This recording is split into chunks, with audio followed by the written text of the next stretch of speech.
Assalamualaikum warahmatullahi wabarakatuh. Sebelumnya perkenalkan, saya Muhammad Firmansyah dari kelompok 6 akan menjelaskan tentang salah satu jenis pengereman yaitu airbag system. Airbag system merupakan sistem rem yang menggunakan udara terkompresi untuk mengerem. Udara di bawah tekanan dapat dengan mudah disimpan dan dibawa melalui saluran atau tabung. Berikutnya, komponen sistem rem udara. Sistem rem udara dasar yang mampu menghentikan kendaraan memiliki komponen berikut. Yang pertama, kompresor. Rem sistem full air brake menggunakan tenaga angin bertekanan, maka diperlukan komponen untuk menaikkan tekanan angin, yakni kompresor. Kompresor ini berfungsi untuk menekan udara luar untuk masuk ke tempat penyimpanan yang disebut air tank. Kompresor ini memanfaatkan mesin kendaraan sebagai tenaga. Kompresor juga dilengkapi pressure regulator yang akan menghentikan kompresi udara saat tekanan maksimal telah dicapai.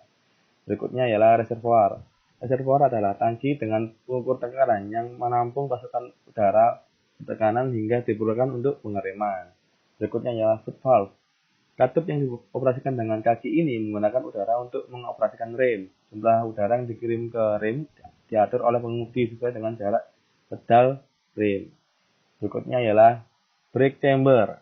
Brake chamber merupakan rangkaian yang berfungsi mengubah tekanan tenaga angin menjadi gerakan mekanis. Rangkaian ini terdiri dari membran, bekas, diafragma, tuas, dan stack adjuster. Sedangkan stack adjuster sendiri ialah dipasang di dalam brake oil di antara brake valve dengan brake piston. Stack adjuster bekerja untuk mempertahankan clearance antara brake piston dan disk selalu tetap atau konstan, meskipun saat terjadi keausan pada disk brake. Selanjutnya ialah brake lining. Brake lining lebih kita kenal dengan kampas rem.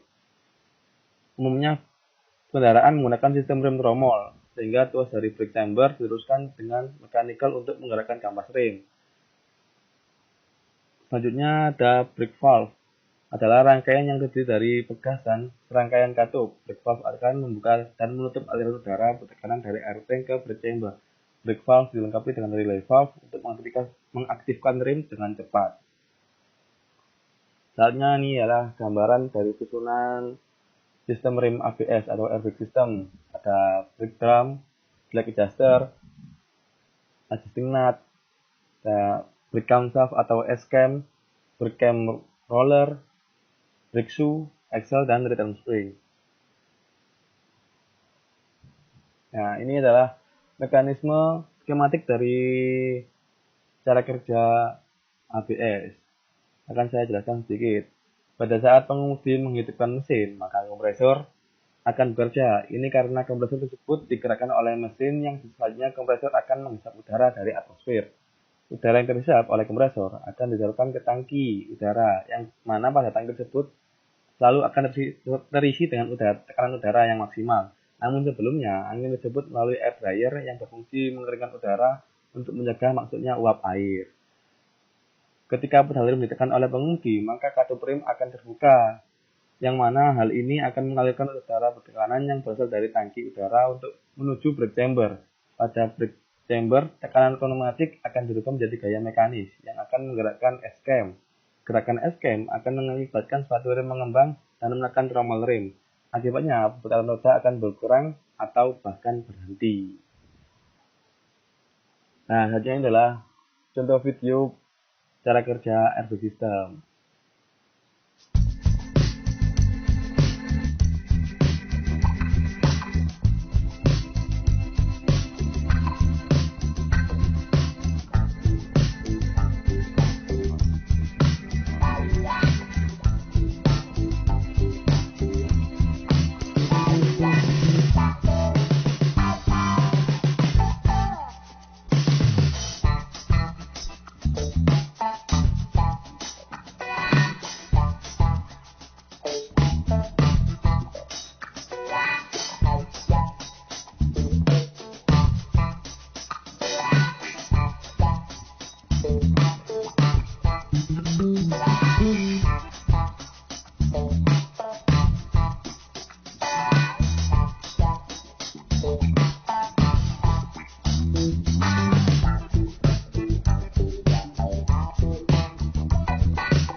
Nah, itu merupakan contoh video peragaan animasi dari cara kerja efek system menggunakan strip adjuster yang akan diteruskan ke S-Cam.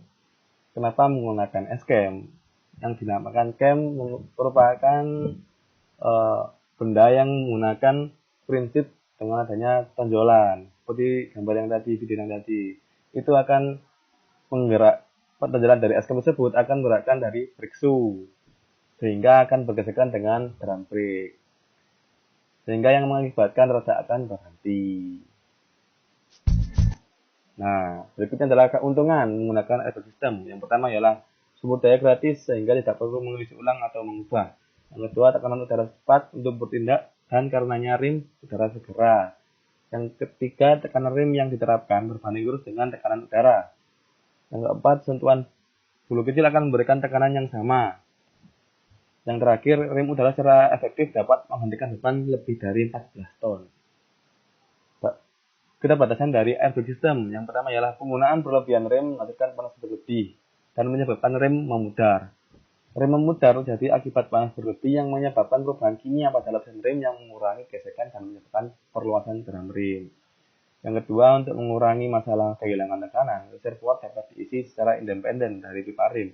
Hal ini dilakukan untuk melalui katup untuk mencegah agar tidak masuk kembali ke pipa atau dengan prinsip check valve. Pengaturan ini membantu mengurangi masalah kehilangan tekanan dan juga mengurangi waktu yang dibutuhkan rem untuk dilepaskan. Selanjutnya, sistem rem udara tidak berlaku untuk tekanan kurang dari 60 PSI. Yang terakhir, minyak dari air berlebihan yang ada di dalam sistem rem udara menyebabkan reservoir akan terkorosi jika tidak cukup sering dikeringkan. Sehingga reservoir harus benar-benar menampung udara yang kering. Tidak boleh ada uap air sedikit pun untuk mencegah terjadinya korosi. Aplikasi dari airbag system. Yang pertama, rem udara digunakan pada truk-truk besar. Sebaliknya traktor dan trailer pertanian, kendaraan kehutanan, kendaraan seatcar atau seatwork, traktor dengan mesin tenaga yang digerakkan sendiri. Permasalahan pada airbag system. Yang pertama, pengisian tekanan udara lambat. Nah, berikut beberapa kemungkinan penyebab dari pengisian tekanan udara lambat tersebut. Yang pertama adalah pipa masuk kompresor tersumbat. Yang kedua, gasket pada kepala silinder kompresor terjadi kebocoran. Selanjutnya, pipa pengiriman ke kompresor terjadi penyumbatan. Sarannya ya periksa penumpukan karbon yang ada di pipa pengiriman kompresor tersebut. Selanjutnya, bongkar piston di kepala kompresor, lalu cek tekanan cut-off valve apakah terlalu rendah. Selanjutnya, masalah selanjutnya ialah pengering udara terus berjalan. Berikut 3 kemungkinan penyebabnya. Yang pertama, kebocoran buruk pada pipa pengiriman antara port pengering udara dan port inlet katup multisirkuit.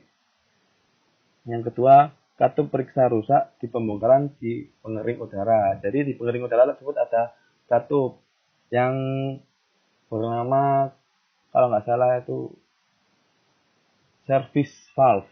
Nah, itu terjadi kerusakan. Yang ketiga, kebocoran udara di salah satu pipa pengiriman katup multisirkuit. Jadi kemungkinan penyebabnya pengering udara tersebut berjalan ialah terjadinya kebocoran pada katup pengiriman di pipa pengiriman. Selanjutnya adalah tekanan udara hanya dapat menampung sekitar 6,5 bar.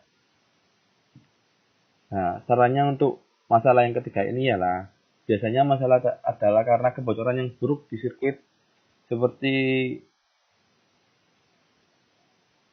katup hanya membuka sekitar 6,5 bar dan bertambah sekitar 7 bar. Menunjukkan bahwa harus ada kebocoran udara yang buruk di salah satu sirkuit ini mencegah sistem untuk membangun hingga tekanan operasi maksimumnya. Salah satu alasan paling umum ini adalah aktuator rem bocor. Nah, kesimpulannya ialah sistem rem udara cepat bertindak dan tekanan yang diterapkan pada rem berbanding lurus dengan sistem rem udara. Efisiensi sistem rem udara relatif tinggi jika dibandingkan dengan jenis rem lainnya. Nah, demikian penjelasan dari saya mengenai airbag system. Terima kasih.